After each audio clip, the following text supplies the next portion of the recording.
سلام بینندگان عزیز و خوش آمدید به برنامه اخبار آزادی که در پخش مستقیم تقدیمتان می شود. امروز 6 مارس است و شما را به تماشای این خبر و گزارش‌ها دعوت می‌کنیم. طبق اطلاع رسیده خدمات مهاجرت روسیه نوس را به مواد مخدر برابر نموده نوسکشان را از گرفتن پتنت محروم خواهد کرد. اوکراین می‌خواهد با هدف گردی هم آوردن هموطنان سراسر دنیا بعد حمله روسیه دو شهروندی را اجازت بدهد. تصویب سند امکان می‌دهد که 65 میلیون اوکراینی دنیا متحد شوند. و در عرفه تجلیل روز مادر با تشبث سفارت آمریکا در دوشنبه نشستی زنان پیش‌صف برگزار شد. این هم برای کشور من ایالات متحده آمریکا و هم برای کشور شما تاجیکستان اهمیت حیاتی دارد که ما بتوانیم زنان را توانمند بسازیم و آنها را دستگیری کنیم. اما برنامه را با یک خبر شما آغاز میکنیم. بر اثر زهرآلودشوی از دود انگشت 3 نفر در دهه ترشباغ ایسار کنار شهر دوشنبه جان باختند. کمیته حالتهای فوق‌العاده امروز در اعلامیه گفت آنها اعضای یک عائله هستند. حادثه شب 5 مارس امسال به عمل آمده است. جزئیات در دست نیست. هفته گذشته از دود انگشت 6 عضو یک عائله از جمله 4 کودک جان باختند. حادثه در روزهای سرد و بی‌برقی در تاجیکستان رخ داد و باعث به واکنش‌های زیاد شد. ساکنان تاجیکستان در تیر ماه و زمستان برق دائمی ندارند و مجبورند برای گرم کردن خانه از انگشت استفاده برند. اما این اصول گرم کنی خانه برای برخی با قیمت جانشان تمام می شود. خدمات مهاجرت روسیه به احتمال زیاد مهاجران نوسکش را از گرفتن پتنت محروم خواهند کرد. به این مضمون از جمله در خدمات مهاجرت سنت پترزبورگ اعلان نشر شده است. عکس این اعلان را کاربران رادیو آزادی روز 5 مارس فرستادند. در آن از جمله آمده است آزمایش نوسکشی مهاجران و یا معتادی آنها به داروهای مدهوش کننده از 1 می امسال شروع می شود و اگر تشخیص مثبت باشد به آنها پتنت نمیدهند. بنابراین توصیه شده است که 4 و یا 5 روز قبل از تشخیص طبی نوس و دیگر داروهای مدهوش کننده را استفاده نبرند. تا حال در این باره یگان معلومات رسمی نشر نگردیده است. با فرمان پرزیدنت روسیه فروش نوس در حدود این کشور منع می باشد. به قول مقامداران روس نوس نه محصولات تماکو بلکه مواد مخدر سبک حساب می شود. سالهای اخیر وکیلان دومای دولتی مبارزه با نوس و دیگر مواد تماکو را شدیدتر کردند. به قول آنها کشیدن نوس کارگر را مدهوش نموده اجرای وظیفه ها را ضعیفتر می کند. قانونگذاری روسیه استعمال نوس برای استفاده شخصی را منع نمی کند ولی در رسانه ها دهها خبر نشر شده است که هنگام ورود به روسیه در فرودگاه ها خدمات گمرک نوس را مصادره می‌کنند. در روسیه میمانیم. دیروز در یکی از ساختمان‌های مسکو جنجال گروهی مهاجران سر زد که در پی آن 3 نفر جراحت برداشته 2 کسی آنها به بیمارخانه انتقال یافتند. به تقریبا 10 نفر از شرکت‌داران زناشویی خطر اخراج از روسیه تهدید می‌کند. کایمرسیاتو موضوع ادامه می‌دهد. رئیس کمیته تفتیشاتی روسیه الکساندر باستریکین تفتیش زناشویی گروهی مهاجران را در غرب مسکو زیر نظارت گرفته است. جنجال میان 10 کارگر مهاجر در مجموعه ساختمانی لوچی ناحیه سانسوی ولایت مسکو به عمل آمد. نوارهای حادثه را یک قطار کانال‌های تلگرام نشر کردند. گفته می شود جنجال بعد از آن آغاز یافت که نماینده یک گروه کارگران به نماینده گروه دیگر تهدید کرده است. در نوارها دیده می شود مهاجران چوب به دست به همدیگر حمله می کنند. همچنین صدای داد و فریاد به گوش می رسد و چند نفر مردی در زمین خوابیده را لط و کوب می کنند. ریاست کارهای داخلی مسکو می گوید پلیس شخصیت اشتراکداران زناشویی عمومی را معین می کند و همگی چند ساعت پس از زناشویی در اینترنت نوارهای رید یا عملیات میان کارگران مجموعه ساختمانی لوچی پیدا شدند. کمیته تفتیشات خبر داد که مفتشان از روی ماده اوباشی پرونده جنایی باز کردند. گفته می شود احتمال برخی از شرکت‌داران جنجال از روسیه اخراج یا رانده شوند. در عین زمان کارمندان چند نهاد انتظامی در منطقه دوردست سخالین ضد مهاجران رید یا عملیات گسترده انجام دادند. پلیس راه بیش از 250 راننده ماشین‌های سبک‌رو را بازداشت و تفتیش کرده است. کارمندان پلیس اکثراً به تاکسی‌ها توجه کردند، زیرا در این منطقه قبول مهاجران در ساحه حمل و نقل مسافران منع است. در همین حال کارمندان وزارت کارهای داخلی روسیه همراه سربازان گارد ملی این کشور در دکان‌ها و انشاءات ساختمانی که در آن شهروندان خارجی کار می‌کنند رید انجام دادند. نیروهای امنیتی حدود 60 مورد نقض قانونگذاری مهاجرت را آشکار کردند. علاوه بر این پلیس مهاجر را پیدا کرده است که به گفته مقامات برای خودش حجت‌های تقلبی درست کرده است. در تومن یک جنبش دیگری ملتگرایی برای علیه مهاجران همراه می شود. نشریه روسی اورا با تکیه به منابع خود در نهادهای قدرتی خبر داده است که اعضای سازمان مرد شمالی در مرکز ولایت تومن ستاد خود را باز کردند و به نیروهای امنیتی این ولایت در مبارزه با مهاجران کمک می کنند. مصاحبان به خبرنگاران گفتند که در منطقه های دیگر نیز نمایندگان مرد شمالی در ریدها یا عملیات ضد مهاجران شرکت می کنند. گروه ملتگرا را ریبسرا میخائیل مواشی تشکیل کرده است. در این بین مواشی در تلگرام نوارهایی را نشر کرد که به گفته او در بازار کالتسوفسکی ورانش ثبت شدند. بلاگ نویس خبر داد که نیروهای امنیتی 90 خارجی را برای نقض گوناگون قانونهای مهاجرت بازداشت کردند. 9 نفر به گفته مواشی دپورت کرده می شوند.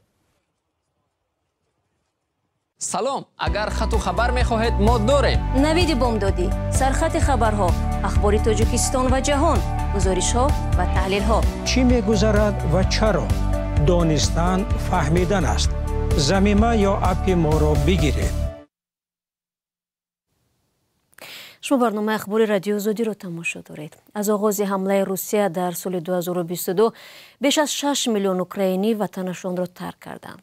جنگ حالا هم ادامه دارد، ولی مقامداران اوکراینی در فکر آن هستند که بعد انجام نزاع با استفاده از کدام وسیله هموطنانشان را به اوکراین برگردانیده ملت را سرجم کنند. زرانگیز نوروشو در این باره گزارش دارد. امروز اوکراین شهروندانش اجازه نمیدهد که شهروندی کشوری دیگر را هم به دست آورند. سال 2021 پرزیدنت اوکراین ولودیمیر زلنسکی به پارلمان لایحه سندی را پیشنهاد کرده بود که این کشور به شهروندانش گرفتن دو شهروندی را اجازه دهد. اما با آغاز تجاوز روسیه تصویب این سند به تأخیر افتاده. اکنون بیش از 6 میلیون شهروندی اوکراین بیرون از وطن خود زندگی میکنند. ماه январи سال 2024 پرزیدنت زلنسکی بار دیگر لایحه سند اعتراف دو شهروندی را مطرح کرد.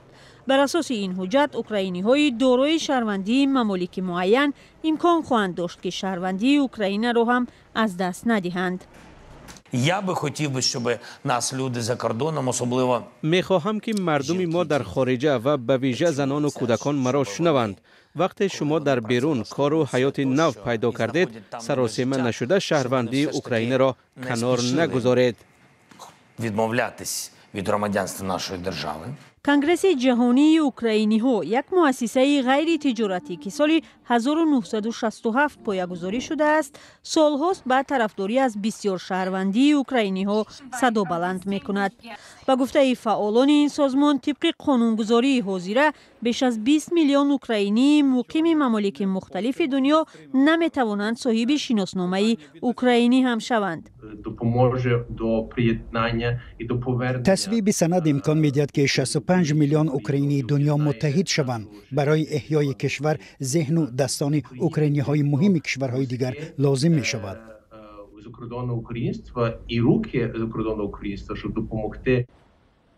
جانبداران دو شهروندی اوکراینی ها پیشنهاد دارند که باید تقدیم شهروندی اوکراین برای آنهایی که در اتحادیه اروپا و 7 کشور صنعتی عالم اقامت دارند ساده باشد. همچنین هر فردی که از زمان تجاوز به کریم در سال 2014 به مقابل روسیه سلاح برداشته است باید به آسانی صاحب شناسنامه اوکراین گردد. تخمین می شود که بررسی و تصویب لایحه سند دو شهروندی اوکراینی ها تا 1 سال را در بر گیرد. برمیگردیم به توجیکستان. امروز در بینای سفارت آمریکا در دوشنبه ملاقات زنان صاحبکار توجیک با سازمان‌های کمک‌رسانی آمریکایی دایر گردید. در نشست راه‌های توانمند نمودن بانوان مقیم توجیکستان در میان گذاشته شد. همکارانم براد یوسفی و ارشاد سلیمانی در این همایش اشتراک نمودند. зан аъзои ҳукумат, зан вазир, зан раҳбар, зан раиси шаҳру ноҳия ва зан соҳибкор. ин ишораи ба вазъи бонувони тоҷикистон аст ки дар ҳамоише бо номи «Зан дар сафи пеш» дар душанбе садо дод. ин ҳамоишро оҷонсии рушди байналмилалии иёлоти муттаҳидаи амрико ё USAID бо ҳузури шуморе аз бонувони муваффақ баргузор кард.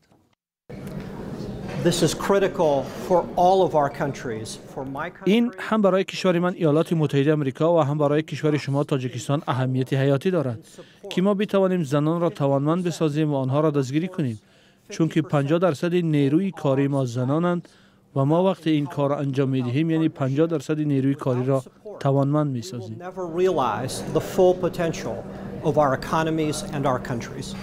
шуморе аз занони соҳибкор ки дар ҳамкорӣ бо барномаҳои USAID тиҷорат ба роҳ монда шуғл эҷод кардаанд, аз роҳҳои расиданашон ба комёбӣ суҳбат карданд. дар ин тарҳҳо занон ба унвони қишри ниёзманди пуштибонӣ бештар ҷалб карда мешаванд. бо дастгирии ташкилоти Канада ки онҳоро дастгирӣ мекунанд, мо муҳоҷирони афғонӣ ва ҳамчунин тоҷиконе ки дар он маҳал зиндагонӣ мекунанд ба онҳо курсҳои IT барномасозиро меомӯзонем. муҳоҷирон аз куҷо? Аз шаҳри Ваҳдат, аз Рӯдакӣ ва аз Ҷаббор Расулов, аз ноҳияи Ҷаббор Расулови вилояти Суғд, 15 нафар аз Ваҳдат, 15 нафар аз Рӯдакӣ ва 15 нафар аз Ҷаббор Расулов омӯзонда истодаем. бисёри онҳоро занҳо ташкил мекунанд. 2 моҳи аввал муҳоҷирон ва ҳам тоҷиконе ки дар он маҳал зиндагонӣ мекунанд ва компютерна грамотность мегӯем, яъне ки Word, Excel, PowerPoint-ро омӯхтанд ва айни ҳол фронтенд сохтани сайтҳоро омӯхта истодаанд. бархе аз занҳои соҳибкор тарҳҳоеро роҳандозӣ карданд ки бо ворид кардани фановариҳо кори занони деҳотро осонтар ва босамар мегардонад.